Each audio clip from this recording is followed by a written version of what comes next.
Welcome to the Safety in Numbers podcast. I'm your hostess, Sheila Hansen. This is episode 12, which is part 2 of my classroom management series. If you're feeling like you have had it up to here with student misbehavior, or you are overwhelmed with all that you have to juggle on top of behavior, this series is to help you find things that work consistently. Quick review of episode 11, part 1, is building a connection with your students. You have to bond with your students in order for you to have an effective classroom management system. And one of the best ways to do that is to learn their names quickly and to show that the students are important to you by greeting them by using their name and asking them about themselves. That's one of the most effective ways of bonding with your students. Good classroom management gives you the keys to your kingdom. It will allow for high quality teaching. Students will feel safe in your classroom, and you will love your job because you're adequately challenged, but you also have good solutions when problems arise, which they will.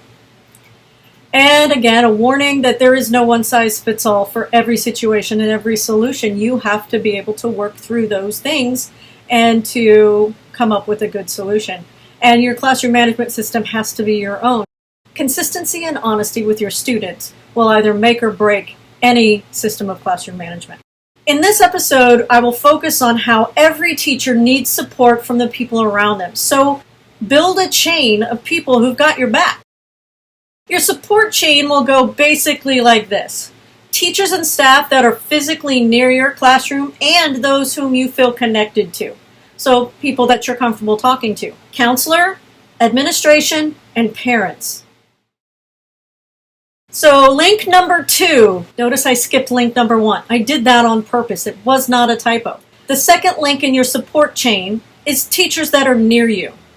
Some of the best support comes from your neighbors who are just down the hall. There's a couple of things you can talk to the teachers around you or the teachers that you feel connected with about. First one, and this is generally for the people who are your neighbors and are physically next to your room or within eye shot of your room, and that's having a timeout partner. Some schools don't allow this, but I would say you probably could work it out in most schools. But the teachers, 2 teachers agree to be like timeout partners. And I am one person's timeout partner and they are my timeout partner.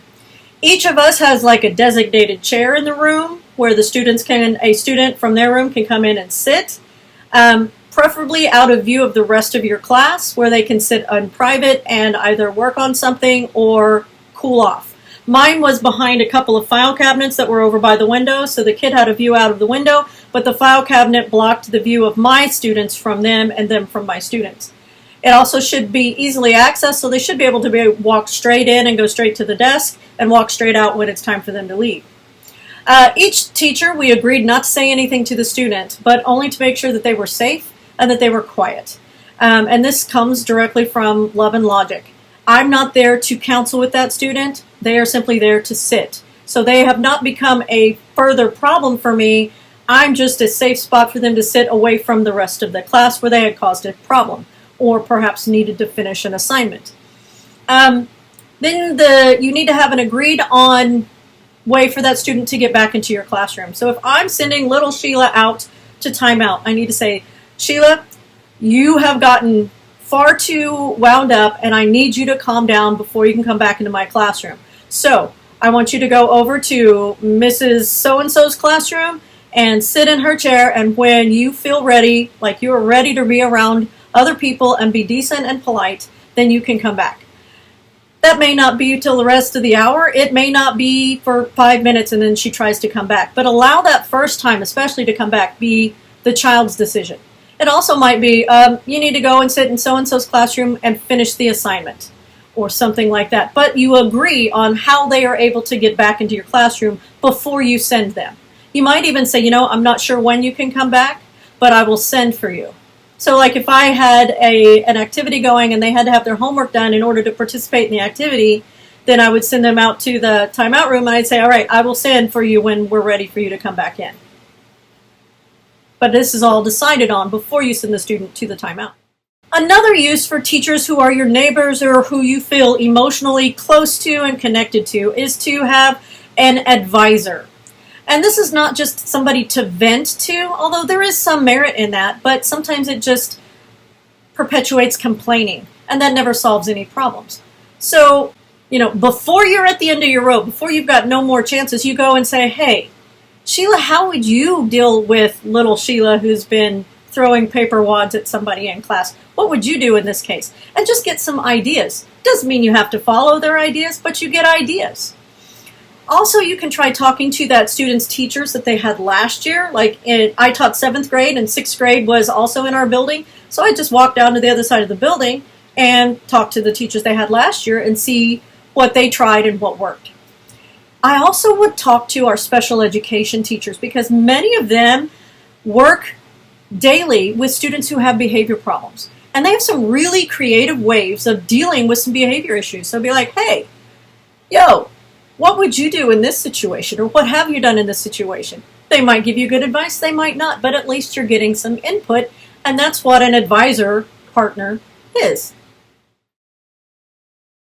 Link number 3 is your school counselor. They can be a wealth of knowledge, especially on student behavior, because they're trained in psychology. I would hope so anyway. I've had counselors and I always talk to them in advance. Always talk to somebody before you send a student to them if you possibly can. And say, like, Sheila has been having this issue.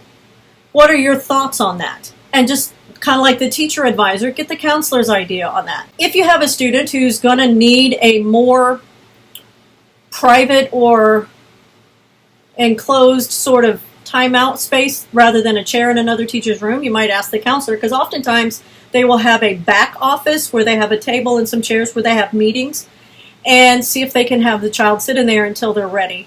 But always ask them beforehand. Don't ever blindside somebody and send them to the counselor and say, you stay there until I tell you to come back. Because number one, you're taking a problem that is actually yours and giving it to somebody else. And that's not right, and that's not fair. So I would always go to the counselor in advance and say, hey, Mr. or Mrs. Counselor, Sheila's having this problem. I'm thinking the next time it happens, can I send them down to you and you have them cool off in your room, or you have a conversation with them? And talk to the counselor and make a plan like that. But the counselor is also a great resource that can have your back. But you got to set it up in advance. Link number 4 is your administration. Notice this is link number 4. Whenever you take a student who's causing you problems and you simply remove that student, you're sending a message to that student that you can't handle them. So it's always best to try and deal with the student in your classroom first by building that relationship, by asking them, what's going on? Is there something that I need to know? And those sort of things, so the kid knows what you're working on. Sending them to the principal or the assistant principal, or however your school has it set up, should be a last resort, because that should be like the ultimate timeout. I've had to send them to the person who runs the school, and that should be like the last place to go. And different schools have different administration setups. Some of them include the counselor in the administration. Some just have a principal, some have a principal and a vice principal, some have a principal and an assistant principal. Some schools share assistant principals, and so there's not always a principal there. And then above the principals is your superintendent, and above the superintendent is the school board. I have never taken a problem to a school board before. I have taken a problem to a superintendent, but that was mainly just because of proximity. They were sitting at a table at a meeting, and I asked them about something, and they gave me their advice. So it wasn't like I skipped over my principal and went to the superintendent. I did not do that. That's something you don't want to do. So you always start by following the chain of command that is in place for your building. Don't ever go above whoever is your direct supervisor, unless you have like special circumstances. Start by going to your direct supervisor. And then always talk to them before the student's behavior gets to a point where you have to send them to the principal's office. No one likes to be blindsided with some angry kid being sent to their office. It's always best to ask for their advice and for their support first. And asking for advice is honestly the best thing, because a lot of times a principal will have had many years of experience dealing with students. And if they've been a principal for a while, they might even have a lot of tools that they can share with you in order to help you deal with the student better. And then that's just basically adding to your own education because you are learning from their knowledge. And then always ask, hey, if this happens again, may I send this person down to your room just to cool off or to have you talk to them? Would that be okay? I always asked first because that shows that you understand that they have needs and they have priorities and tasks that they also have to do. They don't just sit around in their office twiddling their thumbs waiting for Ms. Hanson to send them a student. So that just shows that you respect their time. And now we are at link 1, parents. Yes, that's right. You need to talk to the parents of the student whom you have an issue with first thing. And I always made it a priority. Well, I shouldn't say always, because in my early years of teaching, I did not do this. But I found probably in the last half of my teaching career that this covered over a multitude of sins, you might say. It saved me a ton of time because I got information from the person who knew the child best. So I learned to make the very first contact with parents, all parents, as an introduction at the beginning of the year.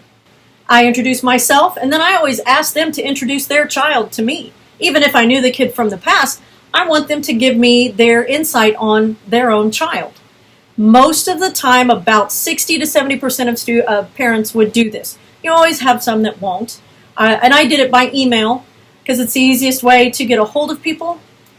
And people can sit down and think, and they can read and reread what you've asked, and you can read and reread what they've written. But that way, their first contact with all parents is something that's positive. And then when I do have an issue with a student, I always address it as a concern, not a problem. Because a concern can become a problem, but right now it's a concern.